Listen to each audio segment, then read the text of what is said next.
Comenzamos a grabar. Esta es la mesa número 10, la última mesa de nuestras terceras jornadas de extensión e investigación. Vamos terminando la jornada y terminando las jornadas, las dos cosas. Vamos a tener la siguiente dinámica. Vamos a pasar una presentación de un primer proyecto, luego pasaremos a comentarios, preguntas, inquietudes y luego seguiremos con el segundo proyecto y así sucesivamente. En esta mesa tenemos 4 proyectos para presentar. Tenemos aproximadamente 20 minutos para cada proyecto, pero bueno, si nos extendemos un poquito más no hay problema. Y alrededor de las 21 haremos la clausura de nuestras jornadas y el brindis final. Vamos a comenzar con el primer proyecto dirigido por Antonella D'Ambrosio. Vamos a escucharlas.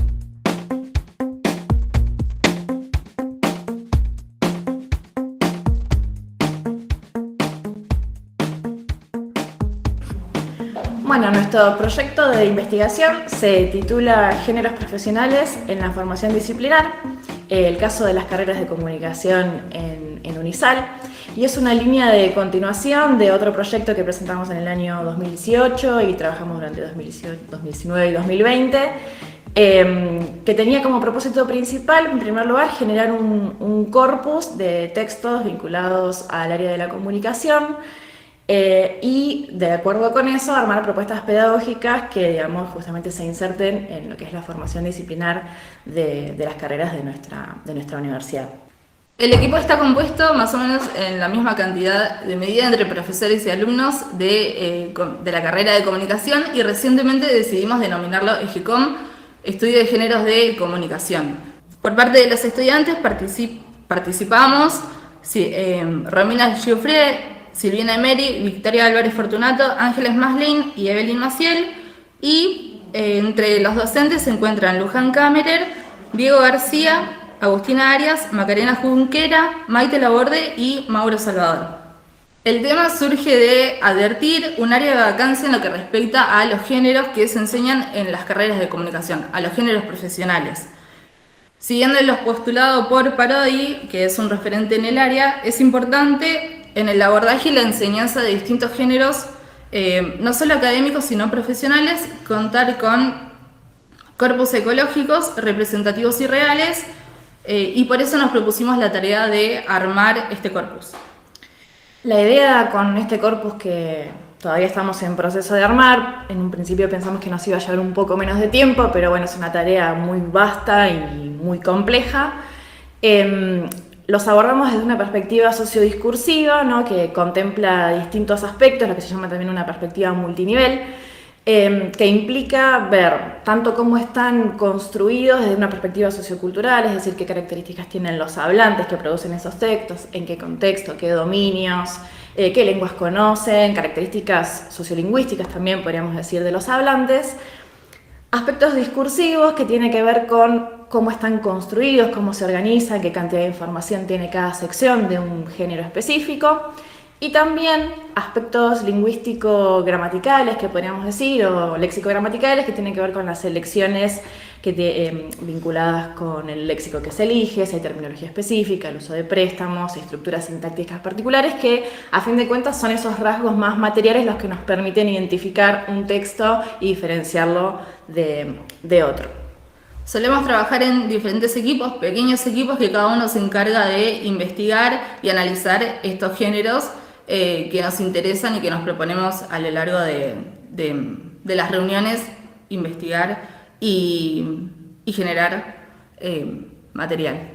Exacto, la idea es con este corpus y este abordaje sistemático, esta descripción minuciosa que, como decía, lleva bastante tiempo de confeccionar, eso trasladarlo a las aulas, poder no solamente analizar esos textos, sino brindar herramientas para producirlos y ser más competentes en el campo laboral de la comunicación. Como actividades importantes que hemos desarrollado con el equipo, tenemos la participación en el ENACOM 2019, que fue el último presencial en la Universidad de Córdoba. Y después hemos participado de algunos congresos de manera virtual. Bueno, Ede y Angie participaron en el foro de protocolo el año pasado.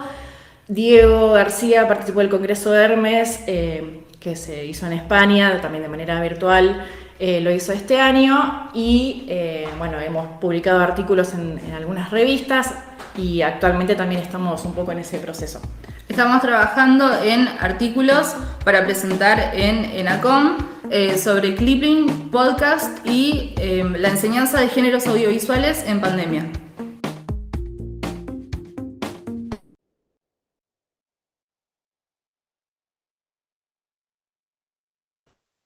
Bueno, abrimos a comentarios, ampliaciones, Antonella y el resto del equipo, si quieren aclarar algo, preguntas. Pueden levantar la mano si alguien está hablando o simplemente abrir micrófono si nadie está hablando.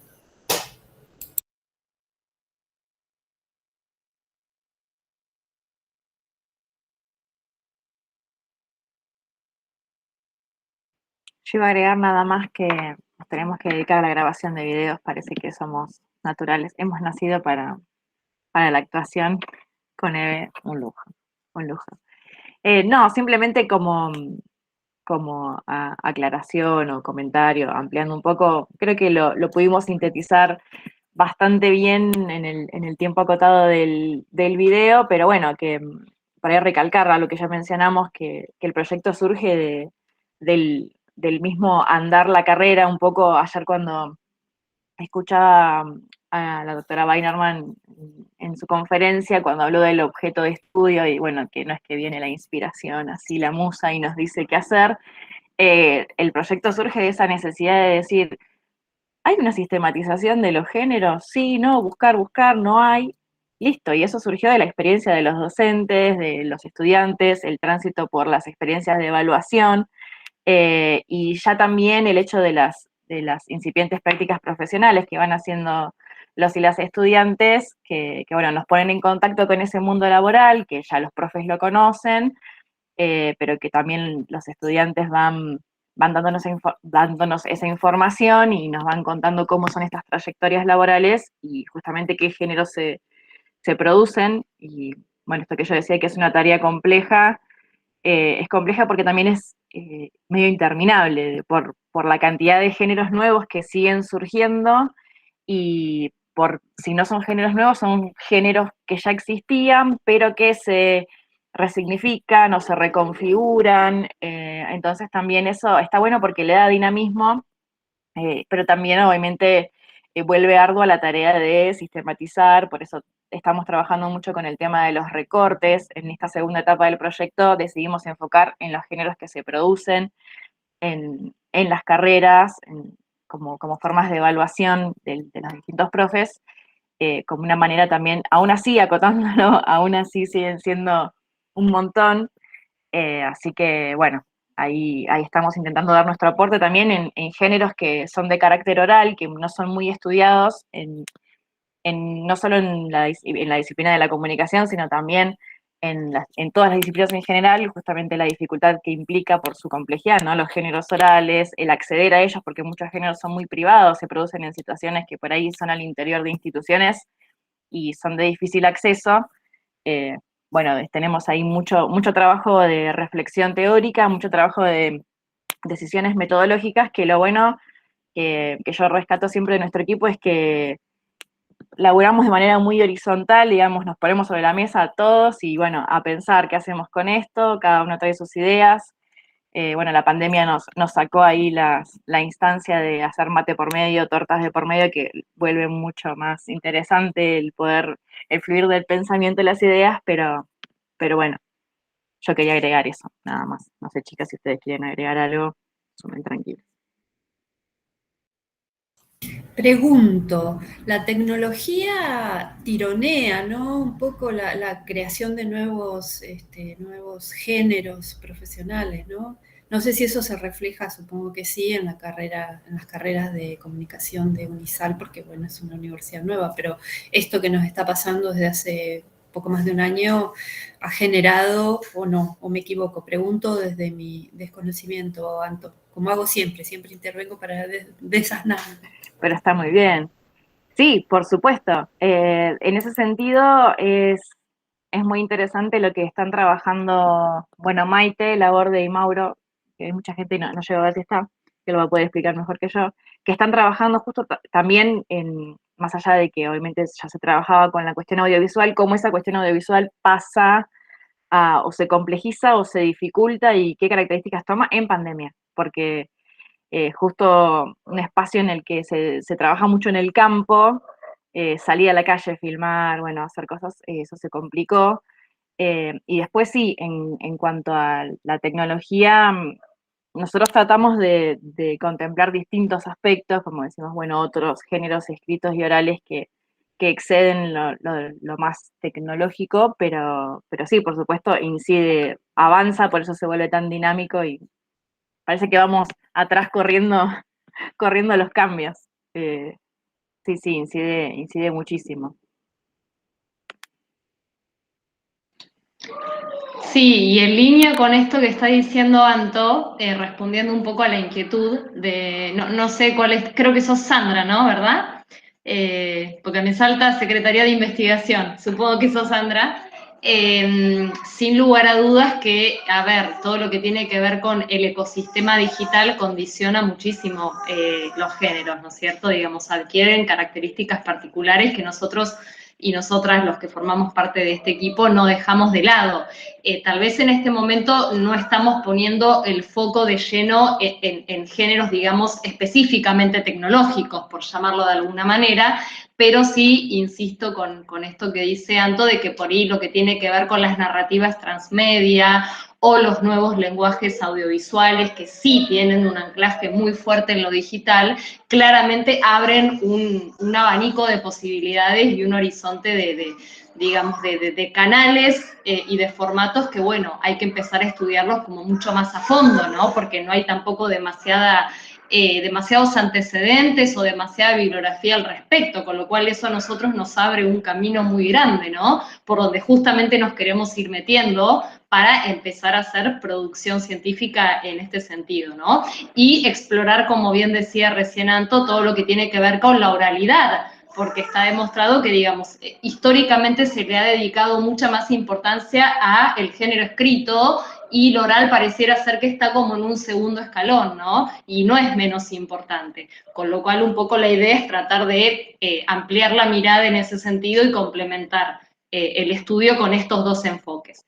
Hasta el momento, como bien decía recién el video de presentación, hay ya, digamos, mucha investigación hecha en lo que tiene que ver con el mensaje de apertura de los reportes de sustentabilidad que suelen generar las organizaciones y las empresas, y también en lo que tiene que ver con el saludo institucional telefónico de las organizaciones. O sea que ahí fíjense que tienen como las dos patas, ¿no? La parte oral y la parte escrita. Pero bueno, seguimos investigando en un montón de otras cosas que, bueno, va a ir saliendo de a poquito.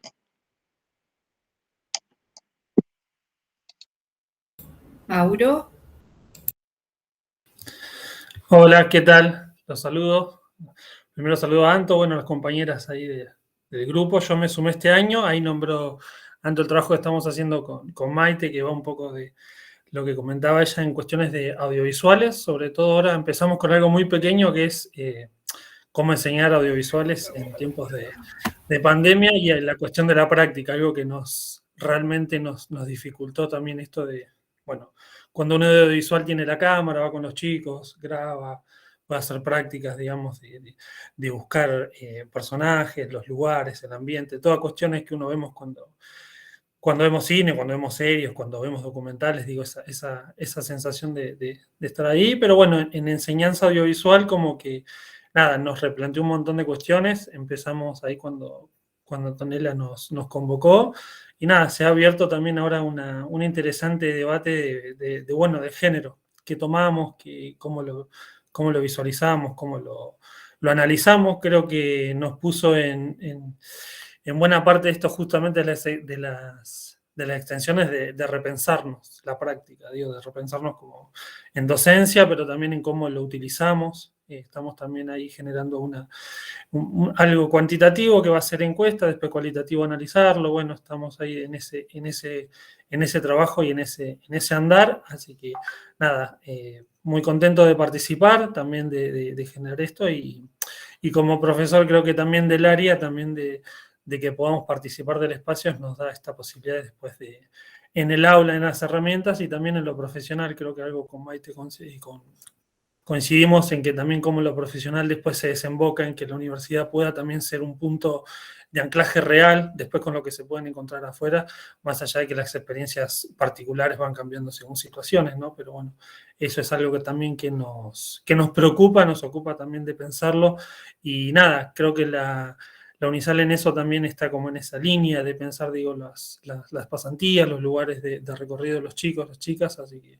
en eso también queremos como nos enfocar. Así que bueno, nos espera un desafío lindo para seguir trabajando. Así que bueno, dejo el espacio a otra compañera o compañero que quiera hablar. ¿Alguien más? ¿Algún comentario? ¿Pregunta? ¿Anto? Dale. Yo soy tremendo, como le decía Héctor ayer, a mí me das un micrófono y sonás. Así que yo trato de ser breve, pero... Yo también soy tremenda, yo te corto, no te Me preocupes. aparecen las ideas. No, porque con lo que comentaba Mauro recién, Maite y él se sumaron este año y como incorporación de todo lo que ellos manejan excelentemente en relación con lo audiovisual, para nosotros es un aporte invaluable porque no teníamos ese grado de especificidad, no nos habíamos metido con géneros audiovisuales porque nos faltaban herramientas. Justamente también su aporte nos hace ahora redefinir estos aspectos que yo mencionaba en el video, bueno, los aspectos que contemplamos, las preguntas que nos hacemos para ir describiendo los géneros e ir analizándolos. Justamente el audiovisual proporciona un montón de otras dimensiones que obviamente no están en los textos escritos y no están en los textos monomodales orales, por decirlo de alguna manera. Así que eso, la verdad que viene creciendo un montón el equipo, y también recordaba esta redefinición de aspectos en el trabajo que hizo Diego para el Congreso de Hermes.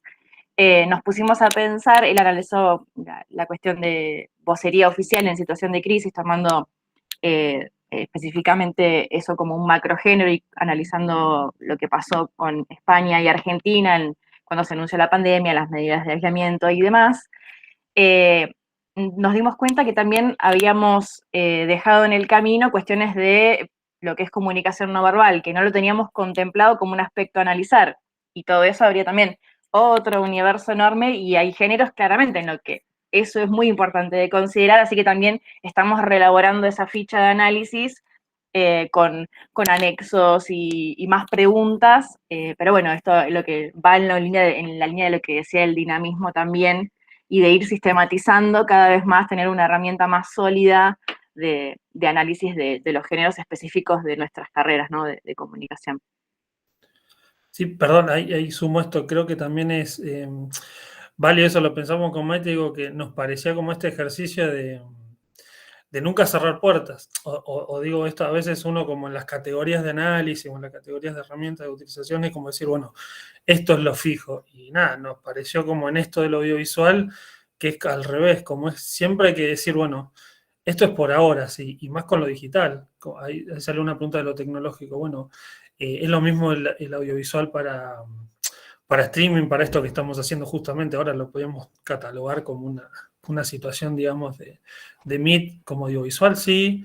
Digo, estas pantallas, esta forma, esto que yo puedo poner un filtro, no filtro, digo, hay un montón de cuestiones ahí que también, digo, si hacemos video institucional, si hacemos esto de vocería, digo, ante situaciones, se publica un video, una herramienta como video, porque ahí le damos más credibilidad. Bueno, hay como varias cuestiones que nos van surgiendo y que también vemos que es diálogo justamente con las otras partes que estudia el género, digamos, los géneros, porque tenemos partes escritas, partes no verbales, partes, bueno. Ahí digo que me parece que ahí vamos a hacer un trabajo de complementación interesante. Bueno, vamos a pasar al segundo proyecto, a la presentación del segundo proyecto. En este caso voy a compartir por aquí, el proyecto dirigido por Luis Calderaro. Vamos a compartir la filmación.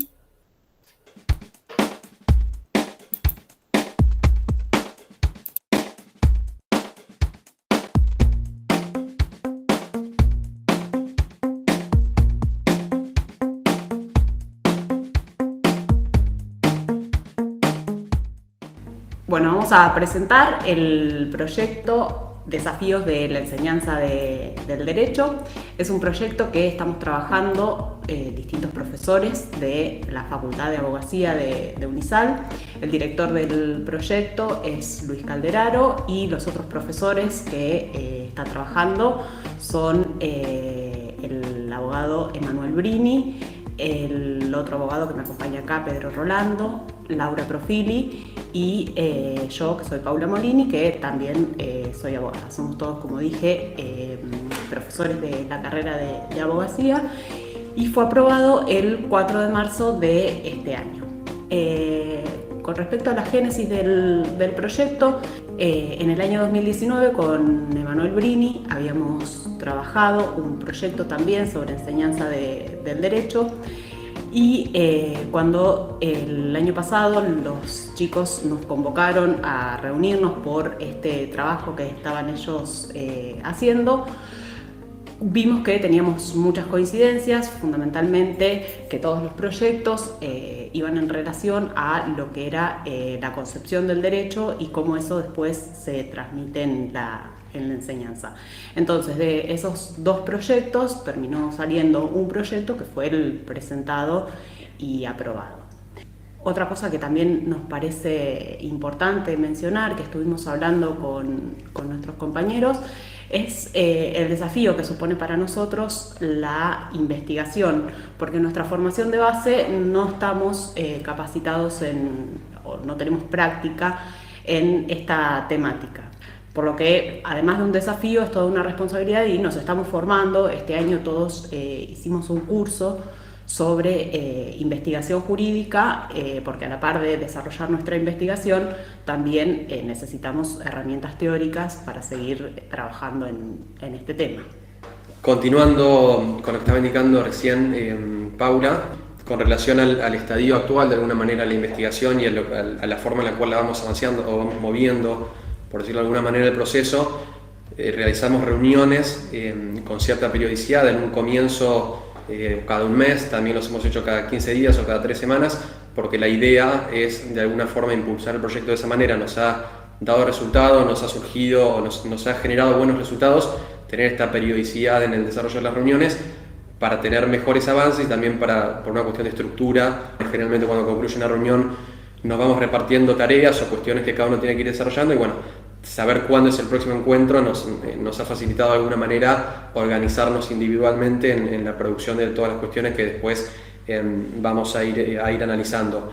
También hemos hecho un recorte de determinadas cuestiones vinculado al tiempo, vinculado al espacio o a la territorialidad de alguna manera y hemos asociado la enseñanza del derecho y ha resultado a través del recorte una investigación vinculada a la Universidad Salesiana a un periodo temporal del año 2015 al año 2020, como surgieron los primeros graduados de la universidad, y hemos ido apuntando la hipótesis. De alguna manera se fue orientando a la idea de determinar de qué manera la universidad genera consecuencias a través del proyecto institucional en los alumnos que van atravesando la carrera y genera determinado perfil de graduados. Lógicamente esto en un sentido amplio, no orientado puramente a propuestas pedagógicas, sino como la universidad, el proyecto institucional, en el caso de la UNISAL, que es donde hemos recortado la visión y la misión de la Universidad Salesiana, que se basa en cuestiones de investigación, en cuestiones de extensión universitaria, en actividades propuestas por la universidad,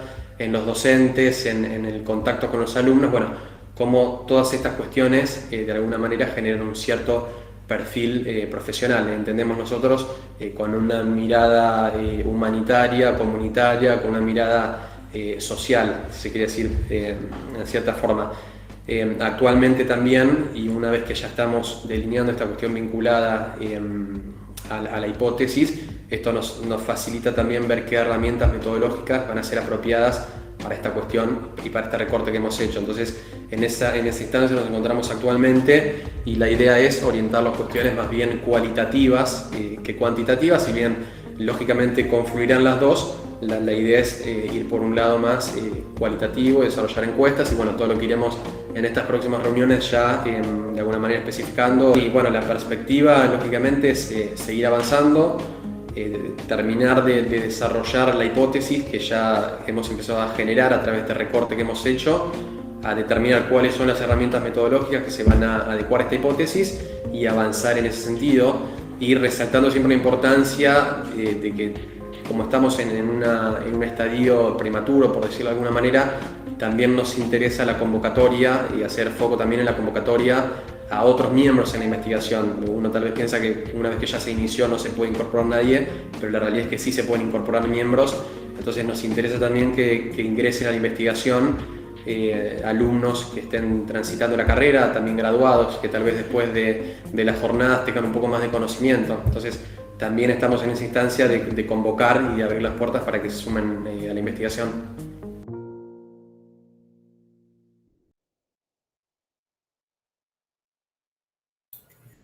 Muy bien, abrimos un espacio de preguntas, de comentarios, consultas.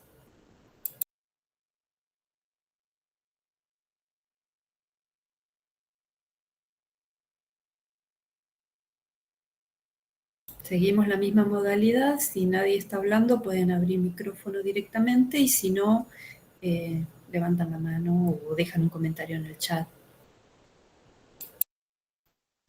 Bueno, Sandra, yo tomo la palabra. Quería primero empezar a agregar que a partir de la presentación que hicimos con el video, se sumaron 5 estudiantes: Mariano Gatti, Aldana Aramburu, Zaira Regueiro, Eugenia Espinosa y Ezequiel Aispuro.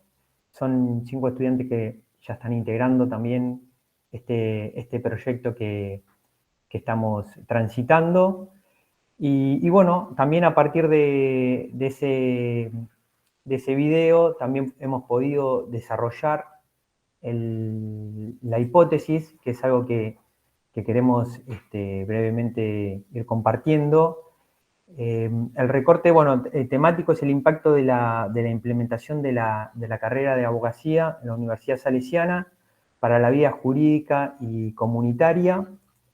Bueno, como ahí precisaban, el recorte espacial es la ciudad de Bahía Blanca y el recorte temporal es 2015-2020, que fueron el primer corte de graduados. Y bueno, la hipótesis hicimos 2, elaboramos 2. La hipótesis 1 es la valoración social de la comunidad universitaria del UNISAL respecto a la carrera de abogacía. Está asociada al arraigo de la pedagogía salesiana en nuestra ciudad. Esa es la hipótesis 1. Y la hipótesis 2, la valoración social de los distintos actores de la vida jurídica y social de Bahía Blanca respecto de la carrera de abogacía de la UNISAL, está asociada a la trayectoria educativa salesiana en todos los niveles de enseñanza. Bueno, ahí brevemente queríamos comentar que nosotros nos inclinamos por hacer 2 hipótesis, porque entendíamos que este impacto de la formación de estudiantes en UNISAL, de la enseñanza del derecho, bueno, tenía un impacto en 2 ámbitos distintos. Uno es el ámbito interno, el de la UNISAL, la mirada que tienen los protagonistas de este proceso, no solo los estudiantes, los docentes y bueno, todos los que forman la comunidad universitaria.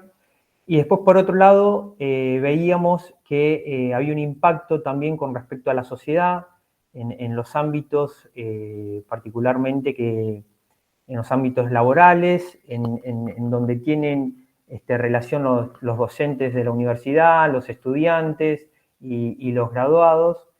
Y bueno, era un ámbito también que queríamos profundizar sobre la mirada que tenían de este proceso de enseñanza que tiene UNISAL para la formación de profesionales.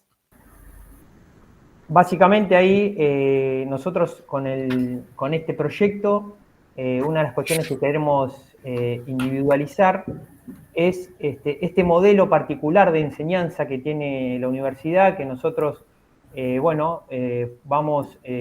docentes vamos percibiendo, vamos compartiendo en el camino, en el diálogo con los estudiantes, este perfil que se va forjando en el mismo proceso de formación de los estudiantes y que, bueno, ahora ya con graduados que están insertándose en el mundo laboral, también nos da esa nota, esos elementos nuevos que nos van a permitir identificar algunas cuestiones para potenciarlas y, bueno, otras cuestiones para poder modificarlas, obviamente.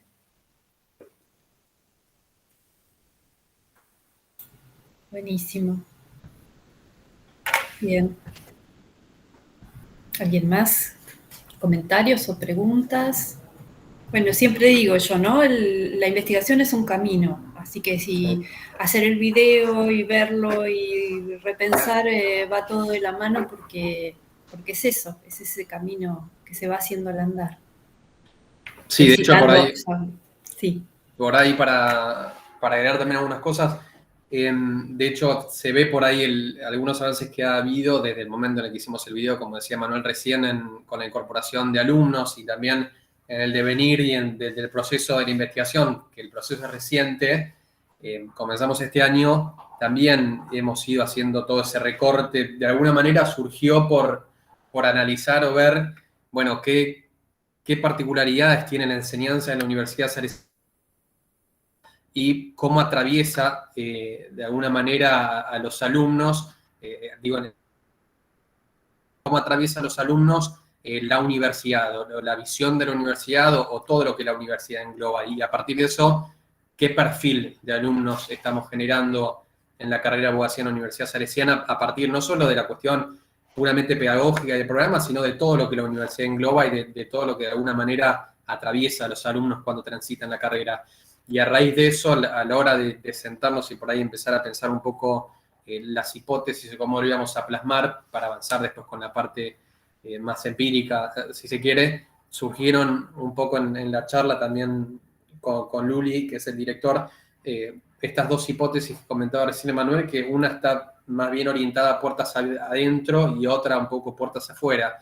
Es decir, cómo se ve al interior de la universidad la carrera de abogacía y qué se ve con respecto a eso y cómo lo ven los distintos agentes de Bahía Blanca, llámese ciudadanos, llámese organismos judiciales, organismos no judiciales, que ven o que hablan cuando hablan de abogacía en la Universidad Salesiana.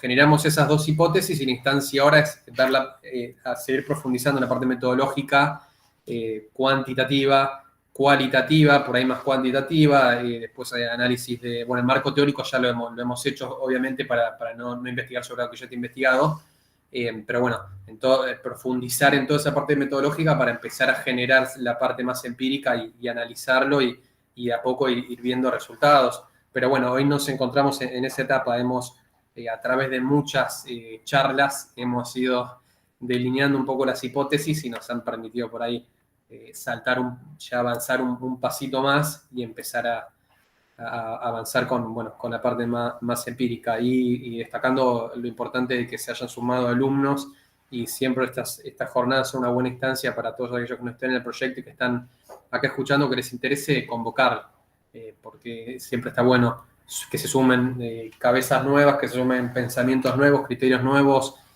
siempre sumar es bienvenido. Bien, hay varias manos levantadas. María Teresa primero, Eugenia después, Aldana, Pía, Mariano, ese es el orden. María Teresa. Está silenciada, A ver, habilita el micrófono. Dos proyectos me parecieron muy interesantes y en este segundo creo que tiene que ver con un concepto importante de identidad profesional, ¿no? Que se va formando a partir desde que el alumno ingresa, por ejemplo, a la Universidad Salesiana y desde antes, pero que sobre todo en el rol de lo que es la carrera de abogacía, tan íntimamente ligado a la ética, a la visión que la sociedad tiene de la ética del abogado. Me parece que partir desde esta Universidad Salesiana con una identidad muy particular y propia y con conceptos éticos fundamentales es de una contribución muy grande a la comunidad de Bahía. Así que los felicito y me parece sumamente interesante. Y del otro proyecto que no dije nada, me pareció sumamente precioso el aporte y pido ayuda para que eso se extienda a otras cátedras y a otras disciplinas. Por ejemplo, los psicólogos necesitamos mucho del aporte de esta investigación. Así que también los felicito y me pareció muy, muy importante. Nada más que eso. Euge. Bueno, yo como estudiante particularmente agradezco a la universidad por darnos esta posibilidad de participar en estos proyectos. Bueno, como siempre es una universidad que no solo se queda en la transmisión de conocimientos técnicos, sino que va un poco más allá. Y particularmente en este proyecto lo creo súper importante porque es algo que nos va a atravesar como estudiantes a futuro, ¿no? Y además que al ser una universidad nueva, no solo estructuralmente, sino con un nuevo método de enseñanza, es decir, formando profesionales con perspectiva social, nada, va a estar muy bueno y va a ser súper interesante a lo que podamos llegar con este proyecto. Así que muchas gracias. Bien, Aldana. Bueno, yo también como estudiante de la carrera de abogacía, atravesé la práctica 1 con Emanuel Brini como docente, que fue antes de la pandemia y pudimos acceder al barrio, a la periferia. Y la verdad que el proyecto salesiano atraviesa totalmente al alumno en la práctica y uno no es el mismo antes de la práctica y después de la práctica, tanto como futuro abogado y también como persona. Desarrollás muchas cualidades, tenés un trabajo más allá de lo técnico, de aplicar los conocimientos que adquirimos, sino también desde lo humano, que creo que es el proyecto clave de la universidad, que es generar esa conciencia social y abrir más allá de encerrar al abogado, al futuro abogado en un estudio, sino ver que puede tener un rol social activo y ser partícipe de los problemas que tiene la sociedad, ¿no? Y la comunidad. Pía. Hola, buenas tardes. Bueno, un poco mi intervención tenía que ver con estas opiniones que están dando los chicos.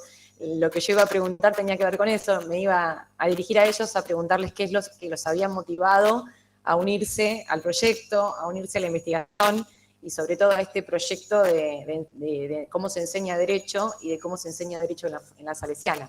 Así que un poco Aldana y Eugenia, y seguramente ahora voy a escuchar a Mariano también, respondieron mi pregunta y bueno, más allá de las opiniones y todo lo que voy a seguir escuchando, no puedo dejar de decir de que haberlos escuchado me enorgullece un montón estar participando en esta universidad, poner mi granito de arena y escuchar por ahí sus comentarios o sus sentimientos hace que reconfirmemos aún más de que vamos por el camino correcto. Así que, bueno, agradecerles que se hayan animado, que se hayan incorporado al equipo de investigación y no me queda duda que su aporte va a ser muy enriquecedor. Y por sobre todo en este proyecto, que justamente son protagonistas, ¿no? Como estudiantes, son ustedes los que de alguna manera nosotros tenemos que escuchar para ver y para analizarnos sobre nuestras propias prácticas, ¿no? Bueno, eso por un lado, y por el otro lado, una consulta por ahí dirigida a los profes que participan del proyecto, y pensaba, ¿no?, que quizás esto también ha sido un desafío, ¿no? El hecho de ponerse a investigar, primero, como decía Paula, nosotros en investigación, de alguna manera estamos un poco flacos, o por lo menos en nuestra formación hasta ahora, por lo menos a nivel personal, no he sido, digamos, formada como para investigar, es algo que recién ahora, con el ejercicio de la profesión y con mi rol en la UNISAL, me empezó a despertar un montón de interés que cuando yo cursé las materias y la carrera, no me había pasado, ¿no? Entonces digo, en el caso de Pedro, Emma, Laura, Paula, que quizás cursamos todo un plan de estudios de una carrera con una enseñanza de derecho desde otro paradigma, ¿no? Entonces digo, si eso de alguna manera les generó como una especie les despertó la curiosidad de indagar cómo estamos enseñando nosotros en la UNISAL, y si toman riqueza de alguna manera de nuestra propia experiencia para poder contrastar o ver qué podemos rescatar de cómo nosotros aprendimos y aplicarlo también a transmitir nuestro conocimiento y nuestra forma de enseñar, y que quizás no repetir. Se me ocurre eso. Qué difícil por ahí ponerse a investigar de un modo de enseñanza que seguramente es muy distinto a nuestro propio modo de aprender cuando cursamos la materia y la carrera. ¿Me explico? Tiene levantada la mano Mariano, que supongo que querrá comentar algo de lo que preguntaba Pía, y Laura, y no sé si alguien más. Ya cerraríamos el sector de la sección de preguntas para pasar al siguiente proyecto. Para contestar a Pía, creo que podrían entre ustedes contestar. Sí, yo le respondo a la pregunta de Pía. Sí, son muchos desafíos y muy interesantes y varios al mismo tiempo. Por una parte, el primer desafío, como decías, el hecho de aprender de alguna manera a investigar. Como se dice, a aprender a investigar se aprende investigando, además de estudiando mucho. Lógicamente, por eso de nuestra parte tratamos y lo hacemos, de capacitarnos en investigación, porque como abogados en nuestras carreras de grado en su momento, la parte de investigación fue muy deficiente. No sé, generalmente en abogacía se generan más abogados litigantes que otra cosa y no abogados investigadores. Entonces ya partimos de una carrera que no está muy estructurada ni muy orientada a ese lugar. Entonces nuestro primer desafío es aprender a investigar, y en eso nos capacitamos lo más que podemos y acudimos a Sandra y a todas nuestras redes de auxilio para que nos ayuden y para ir apoyándonos como apoyaturas de alguna manera en cada paso que vamos dando en el proceso de investigación para actuar sabiendo que estamos bien encaminados. Y por otra parte, en relación a la otra cuestión que mencionabas, sí, de alguna manera estudiar o analizar el desafío de la enseñanza del derecho es casi que desafiarnos a nosotros mismos en nuestra propia enseñanza del derecho, y ahora viéndolo desde la óptica del docente. Entonces casi como una interpelación a nuestra propia formación, tratando de corregir algunas cuestiones que uno del otro lado se empieza a dar cuenta. Y también es interesante, y esperemos que los resultados tal vez vayan por el lado de lo que se ve a partir de los niños alumnos, es casi una mirada revisionista de alguna manera al interior de la universidad, desde la universidad y desde agentes externos de la universidad, y hacia donde apuntaremos a la hora de hacer entrevistas o empezar a generar datos, ¿no? Ver cómo nos ven a nosotros como carrera, más allá de cómo nos autopercibimos nosotros, es cómo nos ven desde afuera, en la universidad, y agentes externos también a la universidad. Mariano, ¿bajaste la mano? Sí, no, pero porque estaba esperando que dale. Buenas noches. Primero agradezco la convocatoria tanto de Manuel como de Paula para formar parte de este grupo de investigación.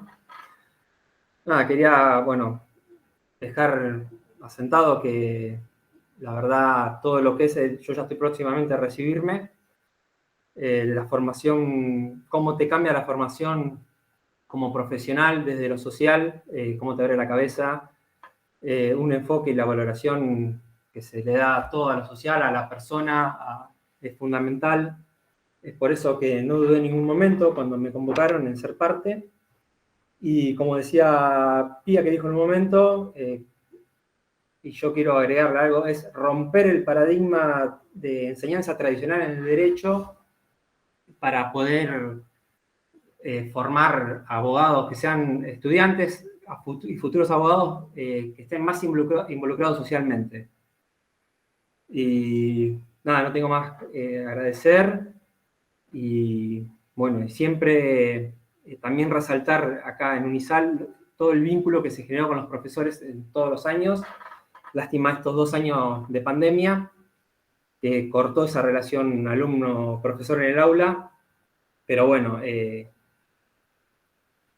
como resalté antes, la formación que uno va generando y creando como profesional, yo lo destaco siempre desde lo social, de cómo nos abrieron la cabeza, como dijo Aldana, desde la primer práctica en ir al barrio, tener contacto con la gente y bueno, y ser siempre un poco mejor a futuro, como futuro profesional. Laura. Ahí se escucha. Sí, nada, el comentario que quería hacer para agregar, voy a tratar de ser breve, es que nosotros somos muy conscientes de que estamos formando personas, ¿sí? Y creemos que eso es lo más importante, no profesionales, no máquinas. Eso, en todo caso, el profesionalismo es algo que el alumno, una vez que se reciba, empezará a crear y hará su camino, pero son personas.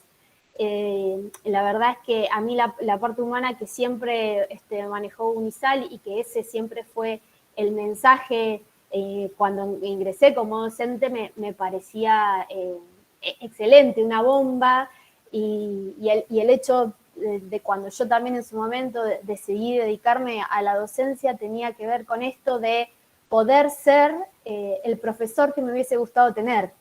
Entonces, lo importante de que los alumnos participen, de prestarle la oreja al alumno, y nunca perder de vista esto. Son personas con sus mochilas, con sus cuestiones, y nosotros estamos ahí para guiarlos. Vamos a formar parte de ellos tal vez un ratito nada más de sus vidas, pero que tenga, que podamos impactarlos para bien, ¿sí? Y de que después puedan volar y hacer su camino y no irse y dejarnos, sino que también dejarles la semillita implantada para que vuelvan como graduados, para que vuelvan como futuros docentes, si es lo que les gusta, como investigadores. Así que, bueno, nada más que eso, y felicitaciones por las jornadas. Somos la última mesa, Sandra, Laura, y bueno, y todo el equipo de comunicación, impecable. Han sido muy linda experiencia, más allá de lo virtual y que por ahí no podemos estar en persona chocándonos los puños, que ya nos tocará, pero bueno, hermosas igual poder compartir y compartir con las otras facultades también, que tienen proyectos súper interesantes. Así que bueno, eso nada más. Emma y Paula, cortito, ¿puede ser? Sí, rapidito. Bueno, primero que nada, no quería dejar de felicitarlos por la organización de la jornada. Ayer participé y bueno, me pareció maravilloso, me daba mucha intriga ver cómo iba a ser esto de los videos, eso está, pero de una calidad excelente. Los felicito mucho y me siento muy orgullosa de participar. Y después, rápidamente pasando a un aspecto de la exposición y un poco comentando lo que dijo Pía y lo que retomó Pedro, de cómo uno repiensa sus propias prácticas y las problematiza en esto de la investigación. Una cuestión que no quería dejar pasar, que la mencionamos en el momento cuando hicimos la exposición para el video, es, no sé si es nuestro marco teórico en la investigación, pero sí es nuestra postura teórica en relación a una concepción del derecho, que eso sí está muy vinculado a las prácticas del ejercicio profesional. Y nosotros nos posicionamos desde una concepción no formal del derecho, y así queremos transmitirlo en nuestra investigación, y creemos que, bueno, por lo menos desde nuestras asignaturas, así lo hacemos y lo explicitamos. Bueno, nada, me parecía que eso era importante de remarcarlo, porque tiene que ver también con el ejercicio de la abogacía y con lo que comentaba María Teresa de ese perfil profesional y esa ética en el ejercicio. Así que bueno, simplemente eso, y muchísimas gracias por este espacio. Emma. ¿O no es nada? A ver, dale. Brevemente, bueno, también agradecer por este espacio a Sandra y particularmente y a todos los que estuvieron en la organización. Nos parece un espacio muy útil. Cuando yo les comentaba un poquito a los estudiantes de segundo y primero que no conocían cómo eran esta modalidad, bueno, la importancia de poder comunicar a la comunidad de UNISAL particularmente, los proyectos que habían y la riqueza que había en los proyectos de investigación y de extensión que hacen justamente uno de los elementos de la formación.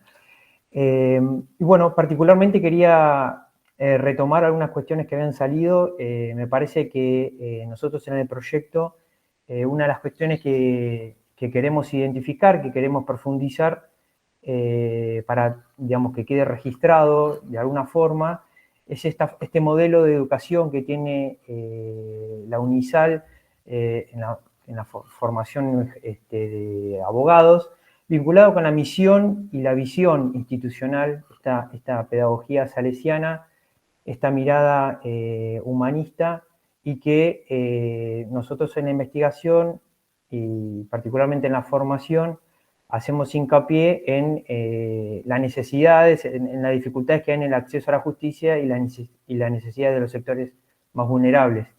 La importancia de tener profesionales que tengan esta responsabilidad social y compromiso por querer transformar estas cuestiones estructurales que tenemos en la sociedad. Así que eso es un poquito el marco en el que intentamos profundizar. Gracias. Bien, vamos ahora a compartir el siguiente proyecto dirigido por María Teresa Sindelar. Vamos a ver la presentación.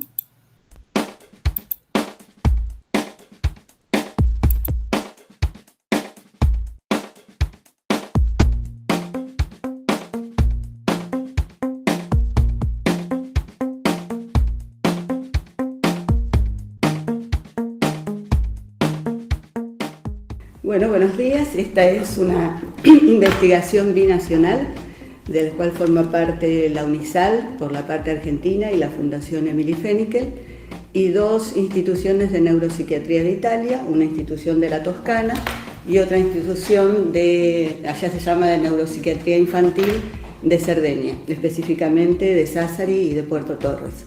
La primera parte de la investigación ya está publicada. Como bien dice el título, es la reacción a la presión o la sensibilidad a la presión en una población de niños con trastorno del espectro autístico y comparándolo con niños normales. La idea es explicar por qué esto, cuál es el objeto y por qué surgió esta investigación como un objeto de interés en nuestra universidad y también en la contraparte italiana. En realidad, sabemos todos que el trastorno del espectro autístico es definido en el DSM-5 como un trastorno, actualmente se lo llama también una condición, que se caracteriza por un déficit persistente en la interacción social y en la comunicación, más intereses repetitivos, muy restringidos y conductas estereotipadas. Ahora, de un tiempo a esta parte, más o menos de hace 10 años a esta parte, se puso mucho el énfasis en esos intereses sensoriales y en ver cómo cada individuo procesa la información que viene del mundo, la toma, la procesa y da una respuesta. ¿Por qué es esto? Porque nuestros sentidos son la primera fuente de información que contribuye al desarrollo afectivo y al desarrollo de la cognición. En el tema del autismo, prevalentemente se había tratado el aspecto cognitivo del problema del autismo y el aspecto social, y se le había dejado de lado en parte estos intereses sensoriales que son sumamente importantes y que se descubrieron que tienen un poder gravitacional muy grande respecto a la relación, respecto a la comunicación y también al aprendizaje. Entonces, para hacer nuestra investigación nosotros tomamos uno de los sentidos, que es el tacto, y dentro del tacto una forma especial que es la presión. ¿Y por qué esto? Porque durante mucho tiempo, a través de la literatura científica, pero también a través de en mi caso, más de 30 años de clínica con nenes con trastornos del espectro autístico, Los papás nos contaban que no sentían el dolor. Los nenes podían tener un accidente, venir con el brazo sangrando, no consultar al médico, caerse de una mesa, tener un chichón, no registrar dolor, tener un flemón y poder seguir yendo a la escuela como si nada ocurriese. Y también se quejaban de que muchas veces eran considerados comportamientos disruptivos e intencionalmente agresivos cuando un nene se acercaba a un compañerito, lo abrazaba y en vez de abrazarlo le daba en realidad un abrazo que lo ahogaba. Esto era malinterpretado como un comportamiento agresivo y en realidad lo que faltaba ahí era una discriminación sensorial por parte del nene de cuánto es poquito, cuánto es mucho, cuánto es tanto. Entonces, a partir de la vertiente teórica y de la vertiente clínica es que comenzamos esta investigación. Y para eso, el primer estudio, que fue publicado en la revista italiana, en la mejor revista italiana sobre trastornos del espectro autístico y del neurodesarrollo, de la Erickson, se publicó una muestra de 50 chicos. Ahora estamos ampliando esta muestra, haciéndola binacional para ver si se conservan, digamos, los descubrimientos que nosotros habíamos encontrado. En verdad, hasta ahora estamos viendo que sí. ¿Y en qué consiste la investigación? Tomamos un instrumento de utilizo en la clínica pediátrica, perdón, se me mezclan las palabras en italiano, y que es un esfigmomanómetro, un tensiómetro normal, manual, no el otro electrónico, porque ese tensiómetro provoca ruidos y es un elemento que perturba el dato. Entonces, medimos, el nene viene acompañado con la mamá o la persona que lo cuide, no tiene que estar estresado, no tiene que estar en movimiento, utilizamos un distractor visual que puede ser un iPad o el teléfono celular para que el nene pueda mirar ese celular sin que eso perturbe el registro de lo que nosotros queremos averiguar y comenzamos a tomar como si fuera la presión. Le decimos al nene que si es verbal, que apenas sienta nos diga basta o ya o alguna palabra.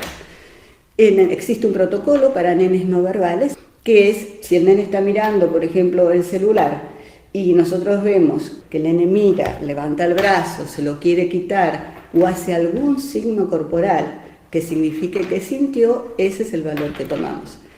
Entonces, ¿qué hemos descubierto hasta ahora? Que es una gran importancia clínica. Lo primero es que las personas llamadas normotípicas o de desarrollo entre comillas normal, sentimos entre 15 y 40 mil columnas de mercurio cuando yo hago presión y llego a ese nivel. Los nenes con autismo, sobre todo los no verbales, empiezan a sentir a partir de 120, 160, llegando nenes que, con permiso de los papás, llegamos a 250 y no registran absolutamente nada. Entonces uno puede ver el nene que sigue mirando el celular y el que está haciendo la investigación se desespera porque ve que van pasando 200, 210. Ahora, como esto estuvo aprobado por el Comité de Ética del Hospital Municipal y nosotros trabajamos con una población de menores y una población vulnerable, utilizamos como máximo registro, salvo permiso especial de los padres, que pudiéramos llevar la presión a 160, porque ese es el registro que permite la Sociedad Internacional de Hipertensión Arterial, para estar seguros que no hay ningún tipo de daño, no hay ningún tipo de poner en peligro al niño y que está dentro de los parámetros que el Comité de Ética obviamente autorizó.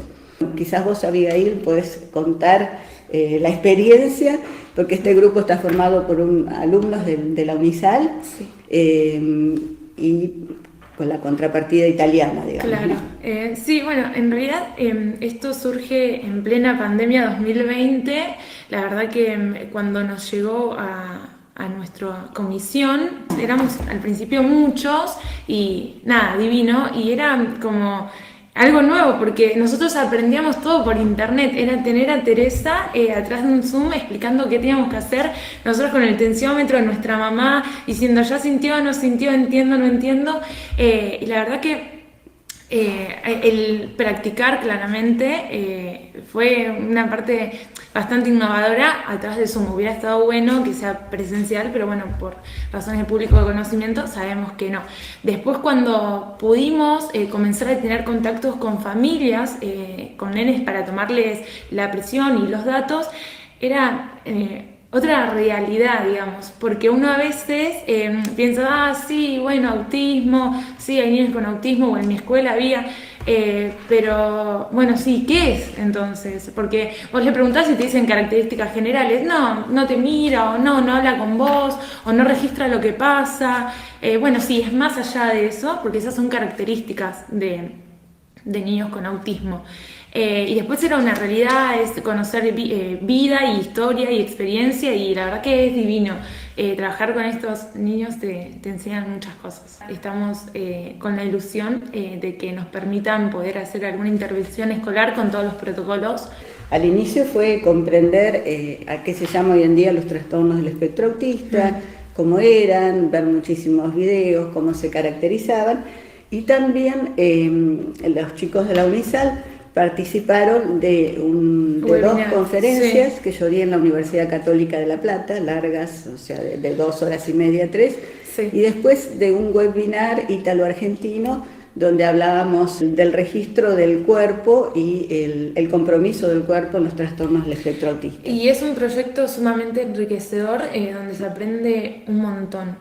Así que bueno, tuvimos estos problemas de la pandemia, hasta ahora lo que pudimos hacer son estudiantes que practicaron con su familia, con niños normotípicos, porque obviamente nosotros sabemos los temores de los papás al tener niños con dificultad, que venga alguien y toque al niño, por más que la maniobra sea prácticamente cero de invasiva, ¿no? Porque es la misma maniobra que hace un pediatra cuando uno lleva al niño a tomar la presión en un consultorio. También estas jornadas pueden servir para la divulgación del proyecto, para que toda persona que en realidad pueda acercarse o que le interese, pueda conectarse con la UNISAL y pueda participar del proyecto. Además, porque abre las puertas a otra cantidad de cosas. En realidad, que un chico sea dueño de su cuerpo, padrone, como se dice en italiano, significa tantas cosas. Significa, por ejemplo, que tenga capacidad de relacionarse, de imitar, de tener actividad motoria gruesa, como que posibilita subir una escalera, andar en bicicleta, tocarte, empujar. Los sentidos son la primera fuente de información que tenemos a nivel cognitivo. El tacto tiene dos funciones, la protectiva, es caliente, digamos, saco la mano, pero también sin utilizar los ojos, yo toco esto, es discriminativa y puedo decir es una mesa. Esa función discriminativa del tacto está íntimamente relacionada con la inteligencia. Todas esas funciones están terriblemente alteradas en los trastornos del espectro autista. Esto es tan así que hace muchísimos años había una terapista ocupacional de Estados Unidos que le decía a los papás, imagínense que ustedes están en el primer piso a la noche oscuro y ustedes sienten un ruido en planta baja y tienen que bajar una escalera que no tiene pasamano, no saben la altura de los escalones, está todo en oscuridad, no hay ningún ruido que a ustedes los guíe. ¿Qué sentirían? Entonces los padres decían pánico. Bueno, sus nenes, delante del mundo, ante determinadas sensaciones, sienten exactamente eso.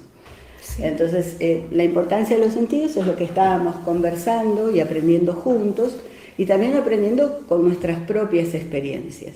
Yo me acuerdo que tuve la oportunidad de hacer este procedimiento con un chico autista y fue algo, yo pensé que iba a ser distinto, pero es verdad, esto de los sentidos de que por ahí el mundo es amenazante para ellos, en un punto.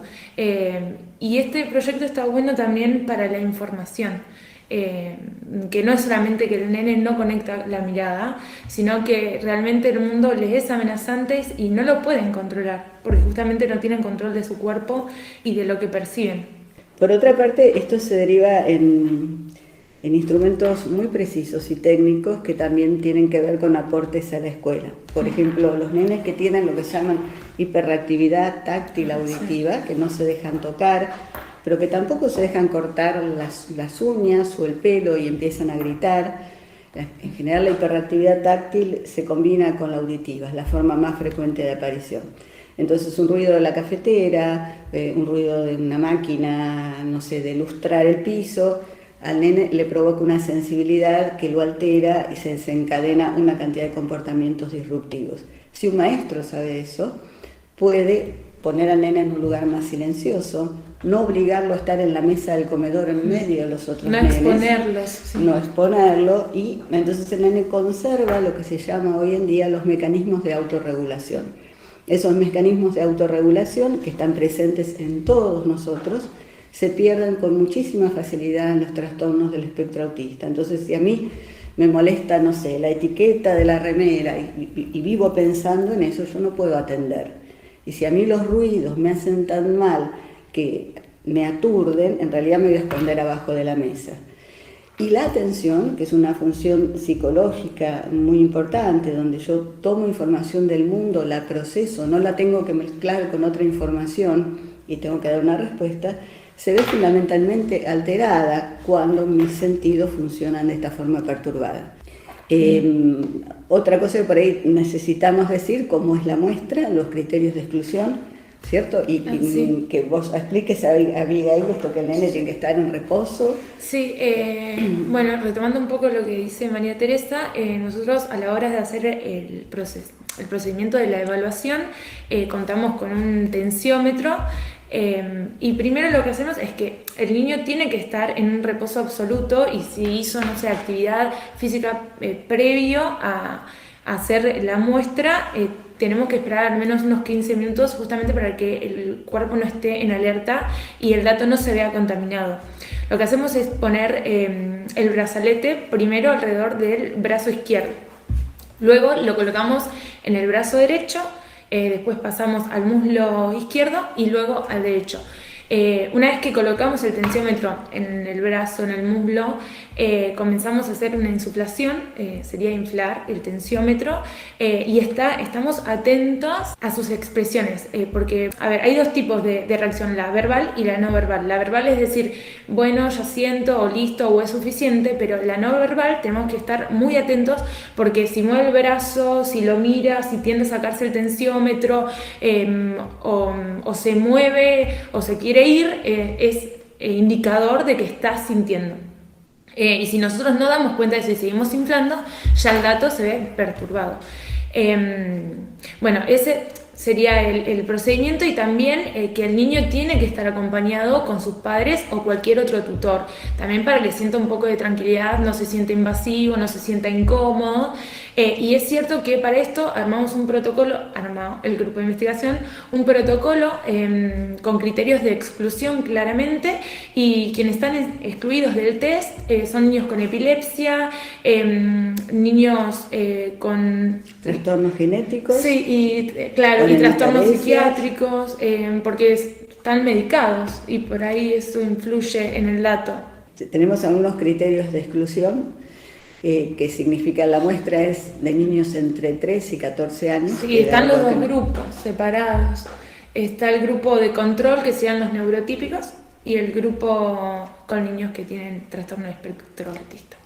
Hubo una cosa muy interesante, una situación interesante, que muchos nenes con trastornos de la atención con hiperactividad también presentaban unas ciertas características, por lo cual el proyecto se abre también a investigar otro tipo de problemáticas que también nos parece que es interesante para el futuro.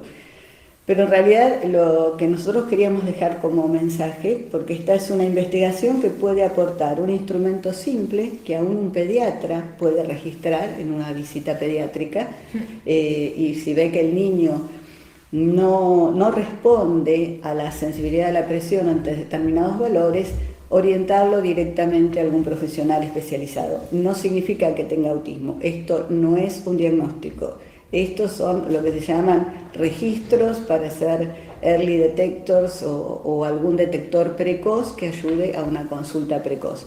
Pero es un instrumento fácil, económico, que lo podría hacer el pediatra en su consulta. Y sí, nos parece importantísimo porque esto tiene que ver con todos los programas de inclusión, porque, como decimos nosotros, para incluir tengo que conocer, si no, no sé cómo incluir y no sé en realidad qué elementos de ayuda puedo dar a un docente, a un acompañante terapéutico, a las personas que trabajan con el niño, la importancia que es el registro de cómo los sentidos toman la información del mundo, la procesan y dan la respuesta en trastornos del neurodesarrollo, por ejemplo el autismo, que como sabemos es un espectro, o sea, es distinto en la cantidad de presentación de síntomas y en la cualidad de presentación de síntomas. Entonces vamos a ver niños con los que se llaman de los grandes talentos, que en la clasificación del DSM-5 se llamaban los niños con Asperger o de alto funcionamiento. Bueno, esos niños, por ejemplo, tienen un registro más cercano a la normalidad, si bien son torpes motoriamente. Y vamos a ver niños con compromiso cognitivo muy grande, y también los que dieron valores altísimos de no sensibilidad a la presión presentaron lo que se llaman SIB, que el SIB es Self-Injured Behavior, que significa comportamientos autolesionistas.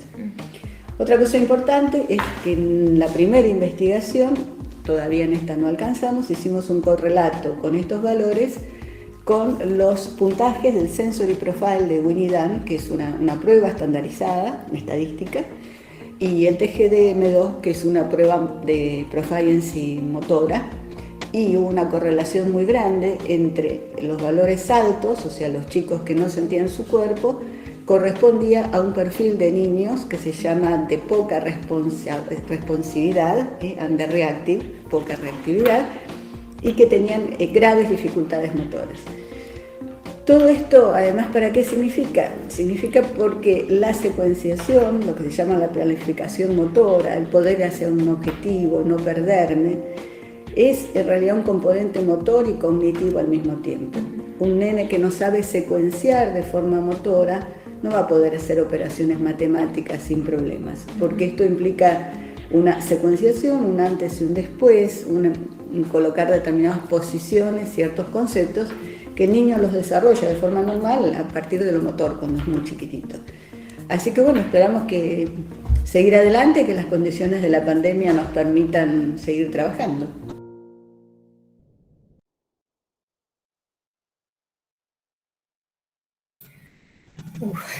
Bueno, tremendo tema. Abrimos a comentarios o preguntas brevemente para que no se nos haga la noche, aunque ya es de noche.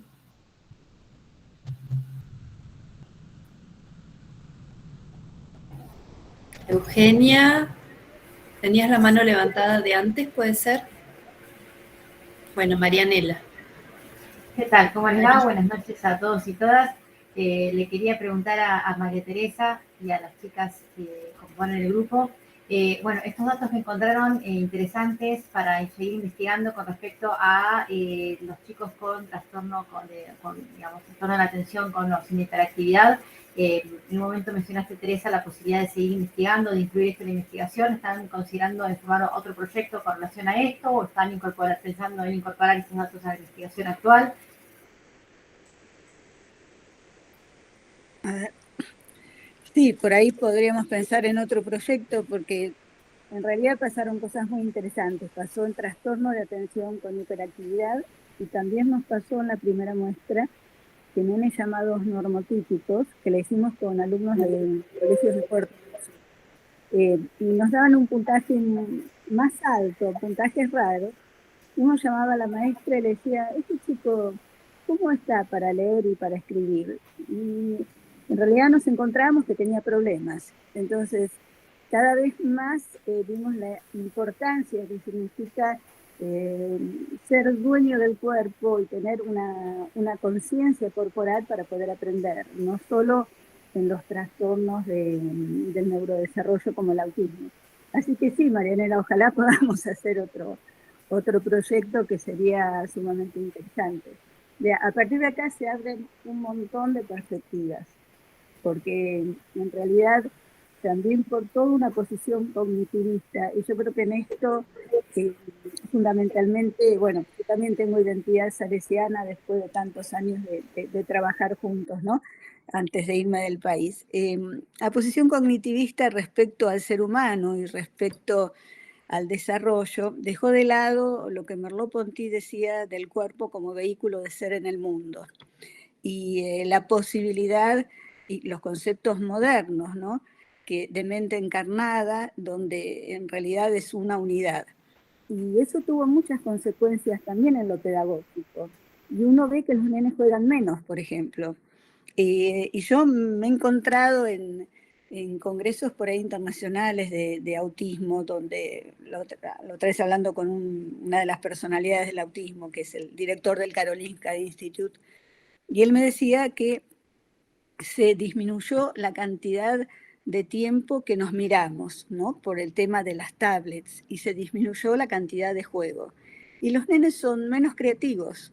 Los nenes tienden a exacerbar el aspecto cognitivo y no el aspecto motor. Y hay un montón de dificultades que después se ven en el aprendizaje.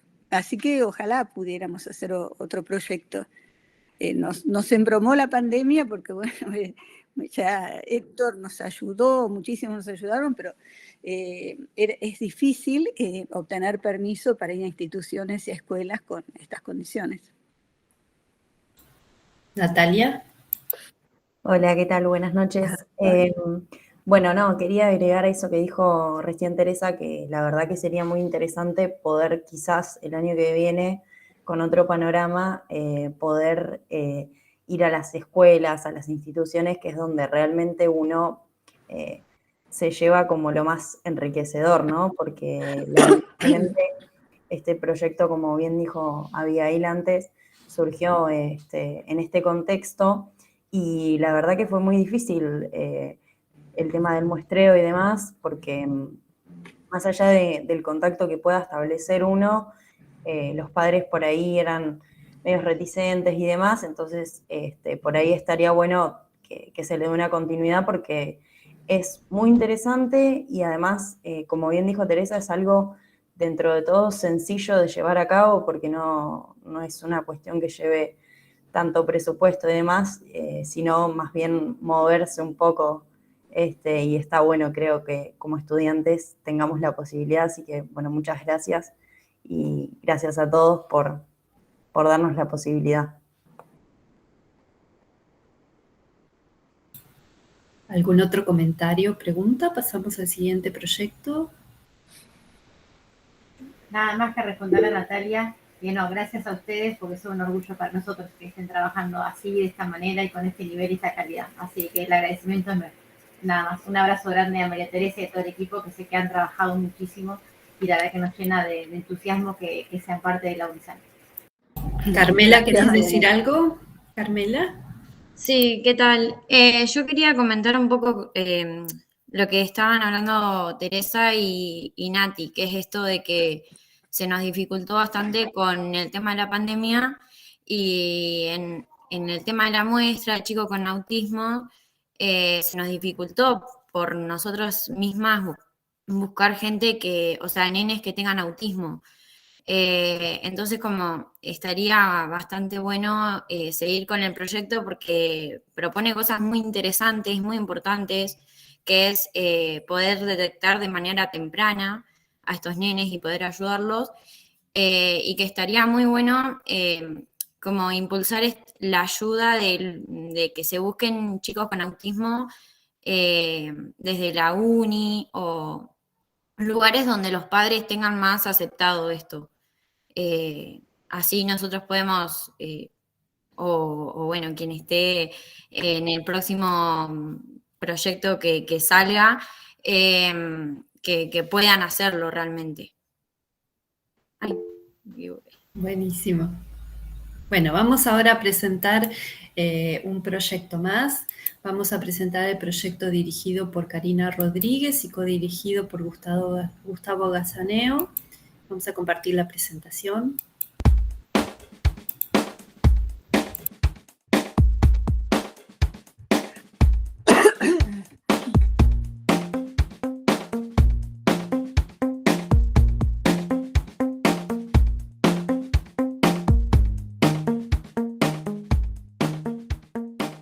Bueno, mi nombre es Karina Rodríguez, pertenezco al proyecto de investigación Desarrollo de la lectura en niños, abordaje mediante eye tracking. Los integrantes somos yo, Gustavo Gazaneo, Natalia Maselli, María Laura Tosiano, María Pujal y Yanesia Gazaneo y Catalina Pela, que son estudiantes de psicología. El grupo está formado por Gustavo y yo somos físicos, hay una psicóloga, 2 psicopedagogas y 2 estudiantes de psicología. El objetivo del proyecto, nosotros ya venimos estudiando el proceso lector y el objetivo del proyecto es estudiar este proceso de aprendizaje en niños mediante una técnica de eye tracking que tiene que ver con el registro de los movimientos oculares. Nuestros ojos se mueven permanentemente en función del estímulo que va recibiendo, se posa en algún espacio particular y entonces eso se puede registrar mediante unos dispositivos que se llaman eye trackers. El objetivo del proyecto en sí es poder hacer un registro de los movimientos oculares de niños en edad primaria y secundaria mediante esta herramienta tecnológica de eye tracking cuando ellos estén leyendo un texto. Esos textos están ubicados en una plataforma que desarrollamos en SINA, en un centro de neurociencias aplicadas al que pertenecemos y de los cuales los integrantes del proyecto de alguna manera también participan, donde aparecen textos acorde para la edad de cada niño, desarrollados por gente del grupo LEAN, que es un grupo especializado en cuestiones de lectura y lenguaje de Buenos Aires, al que pertenece una de las integrantes del proyecto, que es María Pujal. ¿Cuál es la diferencia con esta herramienta? Digamos, en general, cuando hay problemas de aprendizaje de la lectura o trastornos en la lectura, el recorrido que suele hacer el niño es de la escuela, es derivado a una psicopedagoga, de la psicopedagoga muchas veces, dependiendo de lo que se observa, es derivado a un neurólogo, el neurólogo realiza un diagnóstico y vuelve a la psicopedagoga para hacer algún tipo de tratamiento. Lo que suma esta herramienta, digamos, hay muchas herramientas de diagnóstico y de tratamiento. Lo que hace esta herramienta es el registro de una cantidad que tiene que ver a cómo reacciona la persona mientras está leyendo y genera nuevas variables. Entonces, se sabe que un niño con dificultades en la lectura suele tardar más tiempo, entonces uno puede medir, por ejemplo, con herramientas de eye tracking, estos movimientos oculares, que en la lectura los movimientos importantes son los movimientos sacádicos, que son saltos que van haciendo los ojos, y cuando el ojo permanece en una posición, que es cuando en realidad el cerebro está procesando, eso se llaman fijaciones. Con el registro, con eye tracking, uno puede determinar la cantidad de esas fijaciones, la cantidad de esos saltos, la duración de esos tiempos de fijación y la amplitud de esos saltos. Y esas características, esas variables, caracterizan a un buen lector de un mal lector. Entonces, es una herramienta que ayuda a generar un diagnóstico y luego puede ayudar también a generar una terapia un poco más dirigida en función de lo que el niño necesite.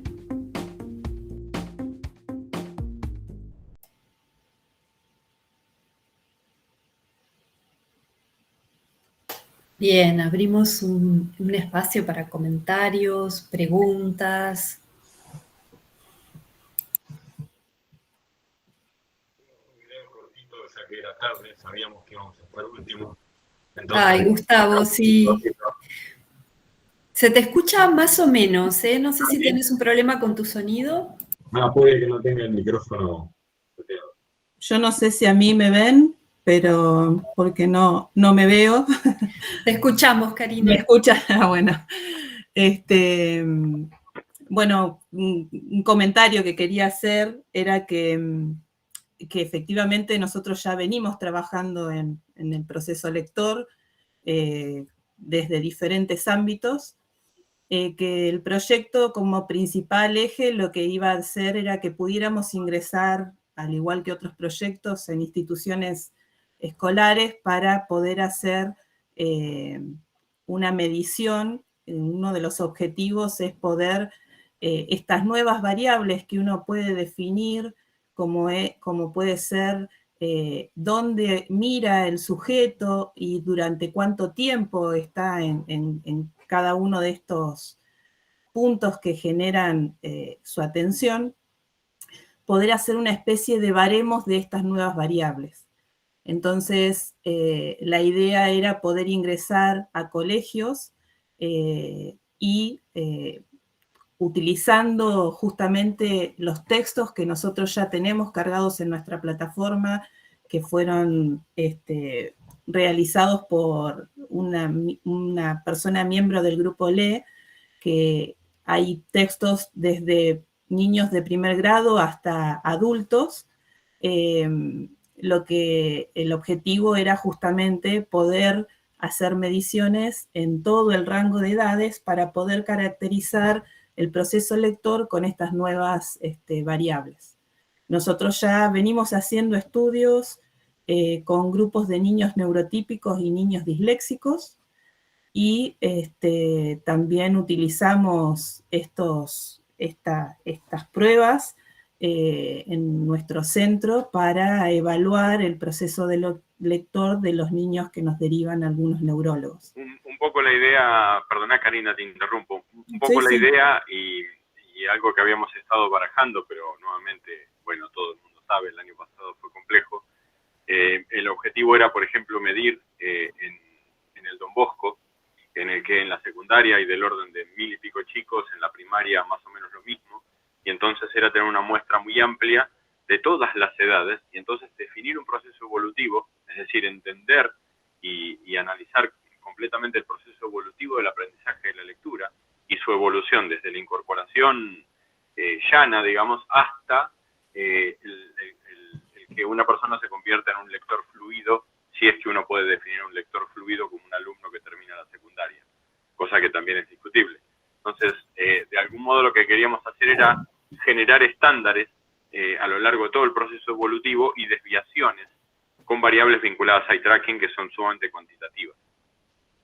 Eso quedó pendiente, veremos si el año próximo lo podemos hacer, pero aún así hemos hecho ya análisis de chicos con y sin dislexia, hemos avanzado en el desarrollo de un modelo, tenemos un modelo que incluso replica la lectura artificialmente, es decir, habiendo tenido datos, fuimos capaces de generar instrumentos que permiten baremar y luego utilizar cosas como Machine Learning para que autorreplique a personas leyendo distintos tipos de texto.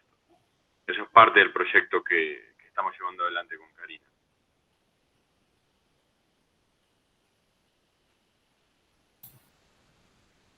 ¿Comentarios o preguntas? Marianela.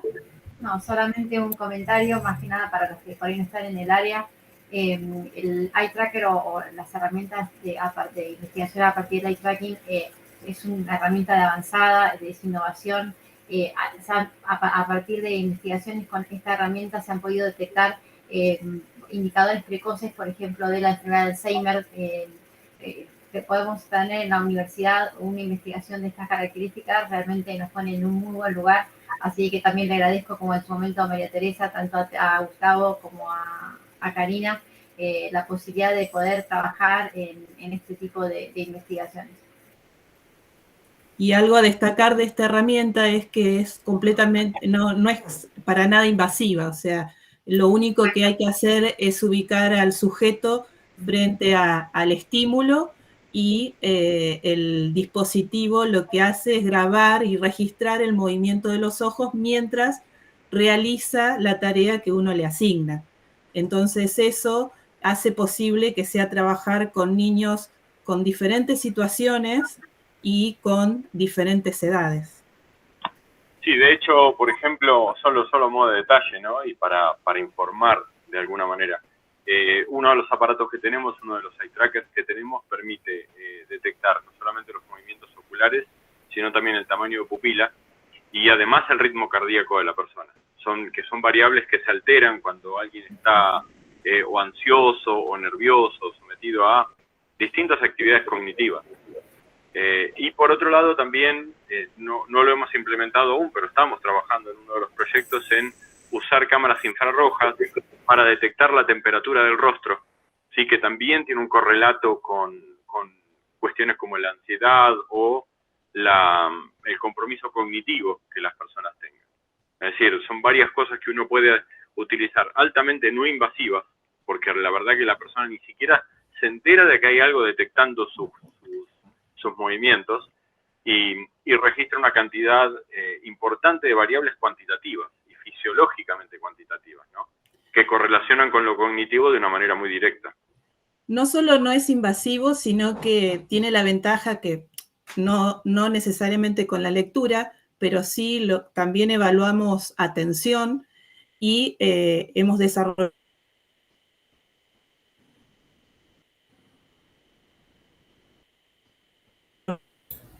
Te quedaste, no te escuchamos, Karina, donde perdón, el no te chico, escuchamos. a través del juego, lo que no solo es que no es invasivo, sino hay otras habilidades como por ejemplo la atención, que lo que hacemos es medirla a través de un juego.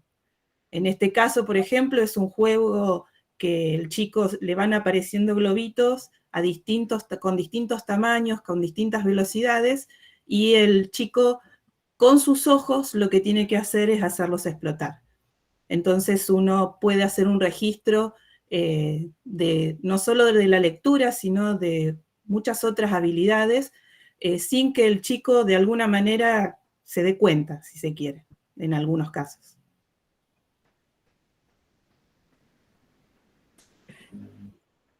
Bien. Sí, María Teresa. Sí, a mí me alegra mucho y los felicito, ya que estamos más o menos en la misma línea de investigación respecto a la detección temprana. Nosotros años atrás, también con Claudio Del Rie de la Universidad Nacional del Sur, ideamos un eye tracker para poder ver el movimiento ocular como detección precoz del autismo, y con eso ganamos el premio Frida, al mejor trabajo latinoamericano sobre tics y autismo, en el año 2014. Conocí personalmente los primeros eye trackers en Estocolmo, en Suecia, que ya medían la mirada desde los bebés a través de manchas de calor. Nosotros lo hicimos con la idea de hacer un software que se encargó Claudio y su equipo, que es un investigador de la UNS, y poder llevarlo a la Patagonia para aquellos lugares donde fuera inaccesible la consulta a psiquiatría infantil rápida, que hubiera algún indicador de detección precoz. Así que me alegra muchísimo que se esté ampliando esta línea de investigación, porque desde ya que el eye tracker es un elemento que se utiliza en todo el mundo, ya con bastante experiencia en distintos aspectos. Así que bueno, muy contenta de compartir este momento con ustedes. Gracias, Teresa. Muchas gracias. De nada. Bueno, les pedimos por favor que no se vayan, que vamos a hacer un brindis. A pesar de la pandemia, no queremos dejar pasar esta oportunidad para clausurar estas jornadas, agradeciendo por supuesto la presencia de todos ustedes. Laura.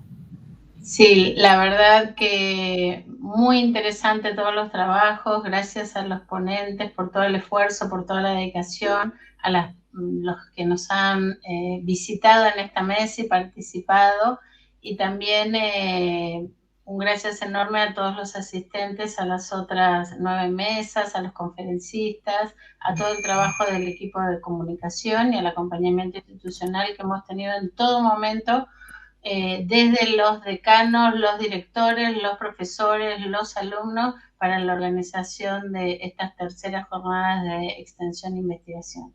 La verdad que un placer, y seguiremos apostando a más jornadas y a más trabajos sin duda. Muchísimas gracias a todos.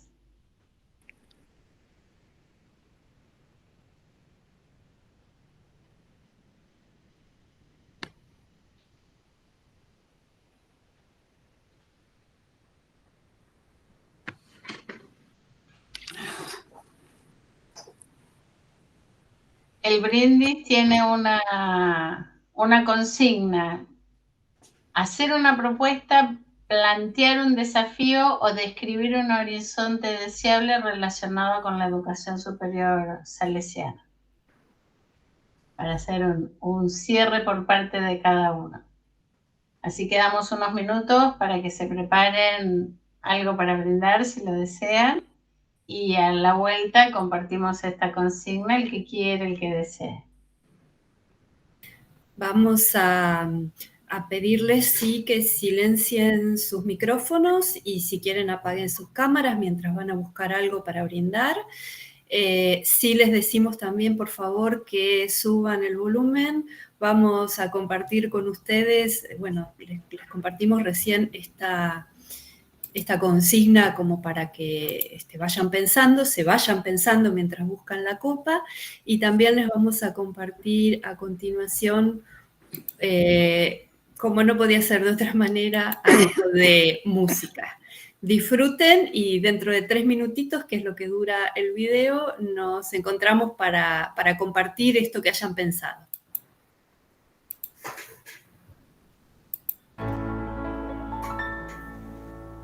Brindo por las personas que derrochan simpatía. Brindo por los que vuelven con las luces de otro día. Brindo porque recuerdo tu cuerpo, pero olvidé tu cara.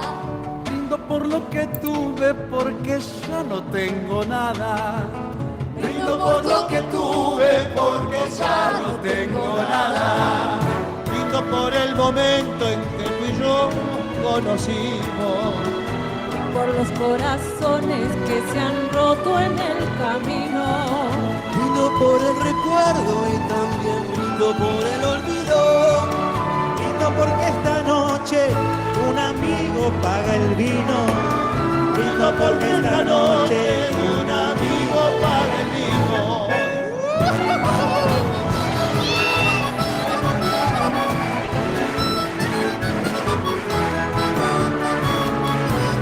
Porque la vida es dura, por el fin de la amargura.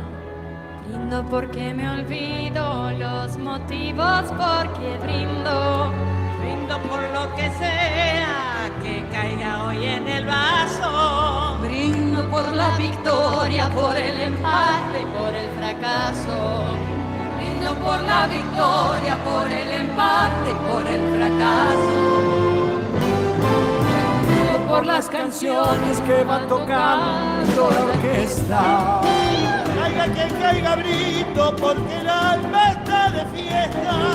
Es un momento triste ya que brindo con amigos. Brindo por el futuro, por la música y el vino. Brindo por el futuro y por la música y el vino. Por esta mesa, por la buena compañía. Brindo por los domingos y por tantas alegrías.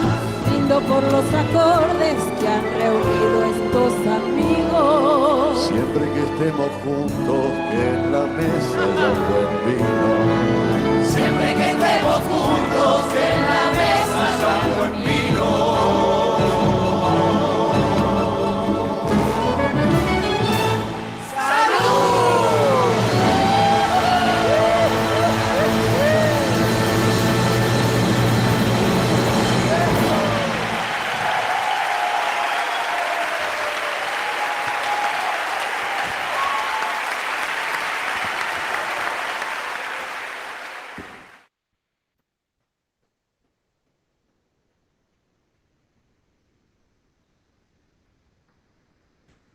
Excelente, buena forma de terminar con música, ritmo. Bueno, si me permiten, me gustaría empezar con el primer brindis, en particular con cerveza. Vamos a salir.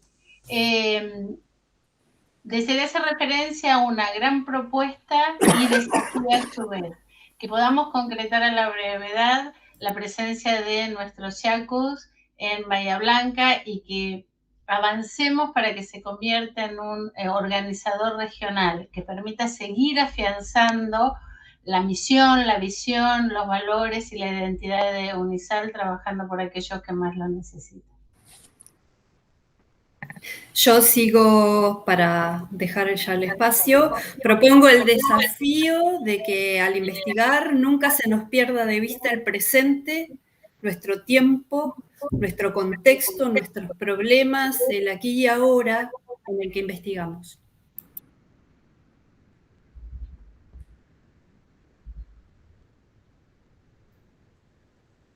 Bueno, yo brindo primero por estas jornadas y por el gran trabajo que han hecho. La verdad que desde la parte de comunicación, los accesos, la gráfica, además los exponentes y todos los que participaron, estudiantes, profes, directivos, la verdad que un lujo. Y también supongo que ha sido un desafío en estos contextos de pandemia. Y para cerrar, brindo por un desafío, obviamente, por el desafío de seguir despertando y seguir creciendo, no solo en el área de la académica, sino también desde el área de investigación y de extensión. De a poco seguir incorporando profes, seguir incorporando estudiantes y ir avanzando a la par en esos 3 caminos, ¿no? Siempre con la visión y misión salesiana. Y brindo, como dice la canción, con un buen vino. Por ustedes.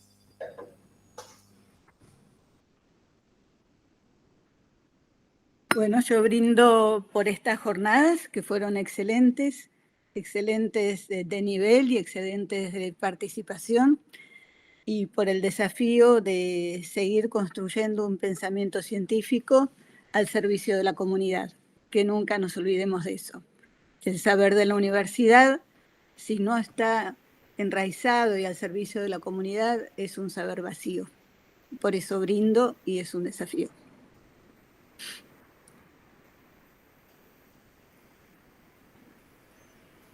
Qué lindo lo que dijiste, María Teresa. María Teresa, una profe mía de hace muchos años. Una alegría reencontrarte y adhiero totalmente a sus palabras. También brindo y agradezco a UNISAL por esta oportunidad de participar de estas jornadas. Gracias, Marcela. Muchos años sin vernos. Sí, qué lindo.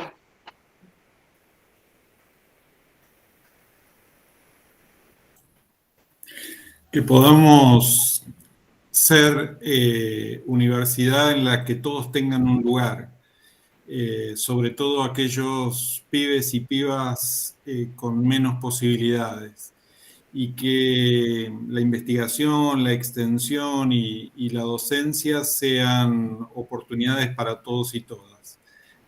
Brindo por cada uno de ustedes y en la representación de ustedes, tantos y tantas de la universidad que suman día a día. Gracias por todo. Nos quedan fuerzas para levantar las copas todavía, ¿eh? Todavía sí. Sí.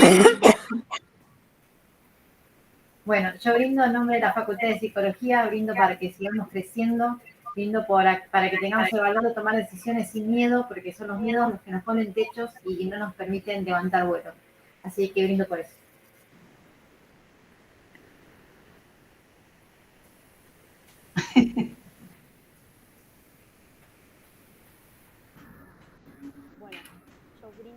En realidad sumándome un poco al brindis de Pía, nuestra directora de la Facultad de Derecho, brindo por el desafío de seguir teniendo el coraje de seguir creciendo, porque hay que ser valientes para poder seguir creciendo y cambiar aquello que no nos gusta o que simplemente hay que mejorar. Así que brindo por eso y agradezco formar parte de esta comunidad. Gracias.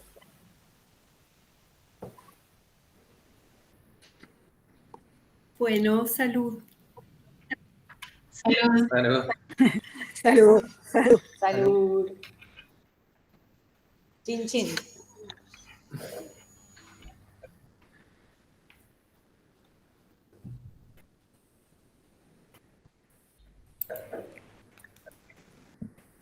Bueno, y felicitaciones a la Secretaría de Extensión, Investigación y todos los que participan en la organización. Realmente hay mucho trabajo detrás, mucho más del que podemos imaginar. Hay que han estado muy involucradas y han dedicado muchísimo tiempo para que todo salga tan bien como salió y mejor. Así que felicitaciones y un abrazo a la distancia. Gracias por estar y gracias por ser universidad con nosotros. Realmente Gracias a todos. mucho trabajo, mucha tensión antes de iniciar, Sandra y Laura, porque pusieron lo mejor, así es que... y además de algún modo nos permitió reencontrarnos, lo cual siempre es bueno, ¿no? Sí. Así es que, digo, saber, por ejemplo, que María Teresa y Marcela se conocían, que es una... O que Fabricio Carballo fue scout. Son... El recuerdo de María Teresa. Son sorpresas que uno jamás imaginaría y que hace también a la vida académica. Claro. También me encontré con Zulema Yul, que hacía no sé cuántos años que no veía. Así que con la vieja Y familia. yo celebro y agrego que me parece genial y para seguir profundizando, no solo el desafío de seguir profundizando en la investigación y extensión, sino también la mezcla entre las facultades, estas jornadas que de alguna manera nos permiten vernos a todos y mezclar nuestros proyectos, no solo como proyectos de facultades, sino que también después permiten mezclar los proyectos sumando gente de las distintas facultades. En el caso de nosotros, en otro proyecto Abogado del Niño, con psicología, pero bueno, no solo es forma de vernos, sino de conocernos y también de integrarnos. Eso me parece un desafío y algo que también hay que celebrar. Sí, sí. Sin duda. Y es muy bueno que en una época de tanto sufrimiento podamos hacer una celebración.